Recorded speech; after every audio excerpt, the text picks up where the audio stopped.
Welcome to information for you. मेरी तरफ से आप सबको अस्सलाम वालेकुम। नाजरीन, इंटरनेट की दुनिया में हर क्रिएटर एक ही ख्वाब देखता है कि उसका हर वीडियो ट्रेंड करे, हर जोक वायरल हो और हर अपलोड मिलियंस ऑफ लोग देखें। लेकिन कभी कभी एक ही वीडियो सालों की मेहनत को चंद घंटों में दांव पर लगा देती है। 2025 के शुरू में इंडिया का सबसे तेजी से उभरता हुआ कॉमेडियन और यूट्यूबर समय रैना अपने कैरियर की पीक पर था। स्टेडियम शो सोल्ड आउट हो रहे थे, हर वीडियो ट्रेंड कर रहा था, सेलिब्रिटीज उसके शो पर आने को तैयार थे और लोग कहने लगे थे कि समय सिर्फ कंटेंट क्रिएटर नहीं बल्कि इंडियन कॉमेडी का नया चेहरा बन चुका है। और फिर सिर्फ एक कॉन्वर्सेशन, एक वायरल क्लिप और चंद जुमलों ने सब कुछ बदल दिया। FIRs दर्ज हुई, पॉलिटिशियंस बोल उठे, पुलिस इन्वेस्टिगेशन शुरू हो गई, स्पॉन्सर्स और कोलैबोरेटर्स सवालों के घेरे में आ गए और जिस शख्स को कल तक इंटरनेट का सबसे फेयरलेस कॉमेडियन कहा जा रहा था उसी को लोग बॉयकॉट करने लगे। लेकिन असल कहानी यहाँ खत्म नहीं होती, क्योंकि कुछ ही महीनों बाद वही इंटरनेट जो उसके खिलाफ कैंपेन चलाते और उसे गालियां बकते नजर आ रहा था, धीरे धीरे वही लोग उसकी सपोर्ट में नजर आने लगे। तो आखिर ऐसा हुआ कैसे? समय रैना के पास आखिर ऐसी कौन सी गिद्दड़ सिंगी है कि आज इसका बैंड शो यूट्यूब पर अपने नए सीजन के साथ दोबारा से हेडलाइंस बना रहा है? समय की कहानी को अगर एक सेंटेंस के जरिए बयान करना हो तो मैं ये जुमला अदा करूंगा,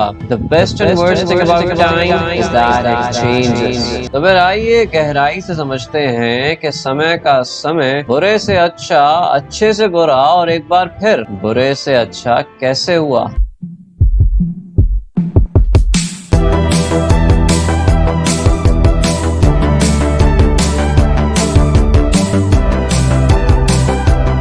नाजरीन, समय रैना का सफर किसी फिल्म की कहानी से कम नहीं है। इंजीनियरिंग स्टूडेंट से स्टैंड अप कॉमेडियन बनने तक का सफर आसान नहीं था। 2019 में समय ने कॉमिक्स्तान सीजन 2 में हिस्सा लिया। शुरू में वो सबसे मशहूर कंटेस्टेंट नहीं थे, लेकिन उनकी स्पॉन्टेनियस कॉमेडी, क्विक विट और ऑडियंस से नेचुरल कनेक्शन ने जजेस को मुतासिर कर दिया। आखिरकार वो कॉमिक्स्तान सीजन 2 के को विनर बने। इसी जीत ने उनके लिए एंटरटेनमेंट इंडस्ट्री के दरवाजे खोल दिए। फिर आया 2020। कोविड लॉकडाउन ने पूरी दुनिया को घरों में कैद कर दिया। इसी दौरान जब अक्सर क्रिएटर्स लोगों के घरों में रहने का फायदा उठाते हुए फ्रीक्वेंटली कंटेंट डिलीवर कर रहे थे, वहीं समय ने एक नया एक्सपेरिमेंट किया, यानी लाइव चेस स्ट्रीमिंग। उस वक्त किसी ने नहीं सोचा था कि चेस जैसे सीरियस गेम को कॉमेडी के साथ मिलाकर मिलियंस की ऑडियंस बनाई जा सकती है, लेकिन समय ने ये कर दिखाया। कॉमेडियंस, बॉलीवुड सेलिब्रिटीज और यूट्यूबर्स एक ही स्ट्रीम में नजर आने लगे। चेस सिर्फ गेम नहीं रहा बल्कि एंटरटेनमेंट बन गया और इसी ने समय की पॉपुलैरिटी को भी पर लगा दिए। लॉकडाउन के बाद समय ने स्टैंड अप टूर शुरू किए। हर सिटी में शोज हाउसफुल होने लगे। उनकी ऑडियंस सिर्फ कॉमेडी के लिए नहीं बल्कि उनकी अनप्रेडिक्टेबल पर्सनैलिटी के लिए भी आती थी। लेकिन समय को अब भी एक और ब्रेक थ्रू का इंतजार था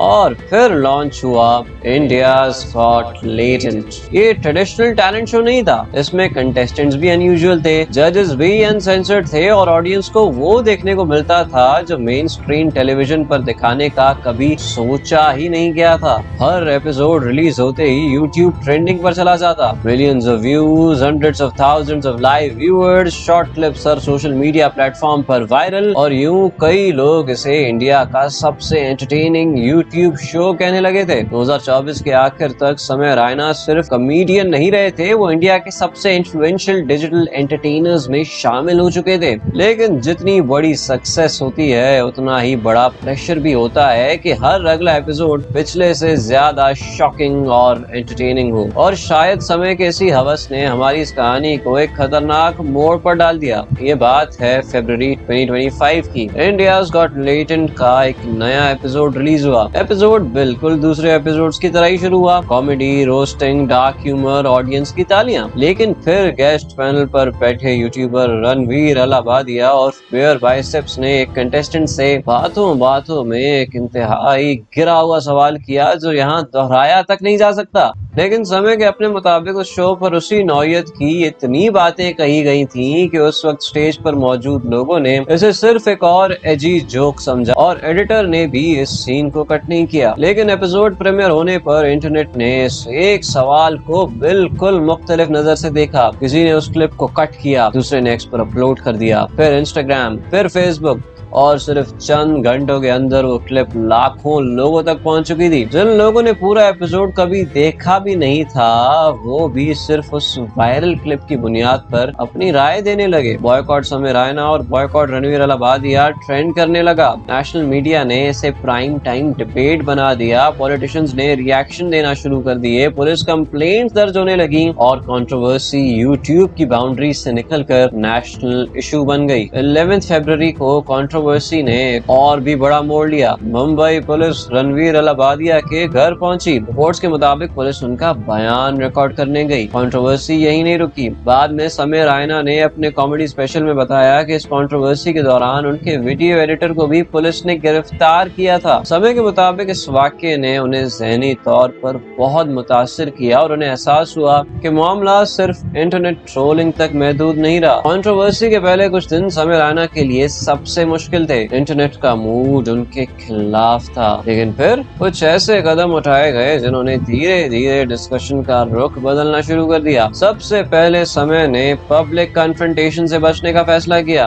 उन्होंने लंबे डिफेंसिव इंटरव्यूज नहीं दिए, ना ही सोशल मीडिया पर रोजाना बहस शुरू की। इसके बजाय उन्होंने अथॉरिटीज के साथ कोऑपरेट करने की बात की और इंडियाज गॉट टैलेंट के तमाम एपिसोड्स यूट्यूब से हटा दिए। ये फैसला सिंबॉलिक भी था और फाइनेंशियली बहुत महंगा भी। करोड़ व्यूज और सालों की मेहनत एक ही कदम में आर्काइव हो गई। अब किसी भी क्रिएटर या इवन इंसान के लिए भी ये पॉइंट डेवास्टेटिंग और कैरियर एंडिंग साबित हो सकता था, लेकिन समय ने हिम्मत नहीं हारी और वो कहते हैं ना कि हर कंट्रोवर्सी का एक टर्निंग पॉइंट होता है। और समय रैना की कहानी में वो टर्निंग पॉइंट किसी कोर्ट के फैसले से नहीं बल्कि वक्त के गुजरने से आया। जब इनिशियल गुस्सा ठंडा होना शुरू हुआ तो लोगों ने कंट्रोवर्सी को दूसरे एंगल से देखना शुरू किया। सवाल अब सिर्फ बियर बाइसेप के स्टेटमेंट का नहीं रहा था। लोग ये भी पूछने लगे थे कि क्या पूरी टीम को इस हद तक पनिश करना मुनासिब है? क्या एक कॉमेडी शो की वजह से इतनी बड़ी लीगल मशीनरी इस्तेमाल होनी चाहिए? इसी डिबेट ने पब्लिक ओपिनियन को धीरे धीरे डिवाइड कर दिया। एक तरफ वो लोग थे जो समझते थे कि लाइन क्रॉस हुई थी और एक्शन जरूरी था। दूसरी तरफ वो लोग थे जो कहते थे कि गलती की सजा होनी चाहिए, लेकिन कैरियर तबाह कर देना या तमाम कोलैबोरेटर्स को कानूनी मुश्किलात में डाल देना भी ठीक नहीं। और फिर मार्च 2026 में तकरीबन एक साल बाद समय रैना यूट्यूब पर अपना पहला स्टैंड अप स्पेशल लेकर वापस आए, स्टिल अलाइव।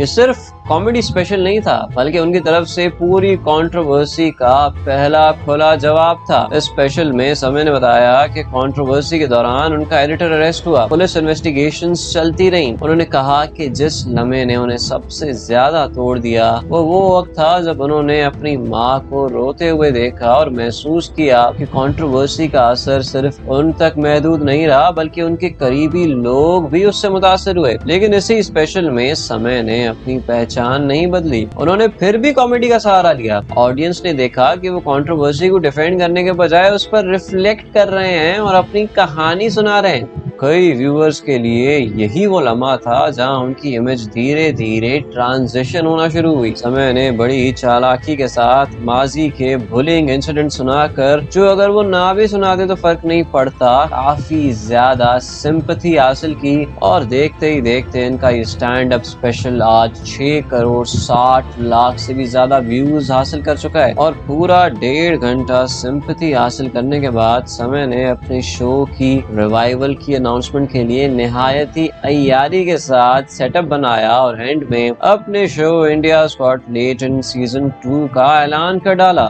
आज समय रैना पर तनकीद पूरी तरह तो खत्म नहीं हुई है, लेकिन इन्होंने इस पूरे अरसे में अपने कैरियर को भी पूरी तरह खत्म नहीं होने दिया। और आज जब इनके शो का सीजन 2 ऑनगोइंग है, इनका कैरियर भी नए सिरे से परवान चढ़ रहा है। दोस्तों, ये थी समय रैना की अप्स एंड डाउन्स की कहानी। मुझे उम्मीद है आप पसंद आई होगी। ऐसे ही मजीद दिलचस्प वीडियोस को देखने के लिए इस चैनल को लाजमी सब्सक्राइब करें और बेल आइकन पर क्लिक करना हरगिज ना भूलें। मैं मिलूंगा आपसे किसी नेक्स्ट अच्छी वीडियो में, तब तक के लिए अल्लाह हाफिज।